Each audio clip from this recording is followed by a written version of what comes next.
বাংলার স্বাধীনতা যখন বারবার বিদেশি আগ্রাসনে কাঁপছিল, তখন এক সিলেটি বীর দাঁড়িয়েছিলেন ঢাল হয়ে, তিনি ঈশা খাঁ।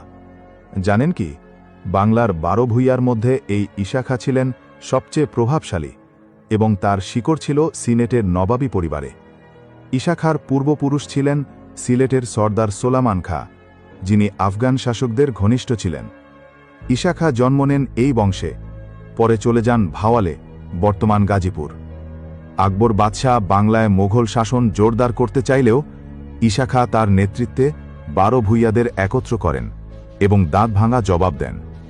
1581 থেকে 1599 সাল পর্যন্ত ঈশা খাঁ ছিলেন বাংলার এক অঘোষিত স্বাধীন শাসক। তিনি সোনারগাঁ, বিক্রমপুর, ঢাকা ও ময়মনসিংহ অঞ্চল নিয়ন্ত্রণ করতেন।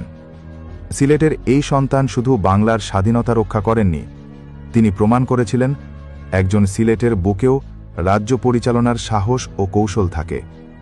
আমি রুবেল আহমেদ শুভ, আজ আপনাকে জানালাম সিলেটের গর্ব ঈশা খাঁর কথা। আপনি দেখছিলেন সুরমা নাট্য। ভিডিওটি শেয়ার করুন, যাতে সবাই জানে সিলেট কেবল আধ্যাত্মিকতার মাটি নয়, বীরত্বেরও পবিত্র ভূমি।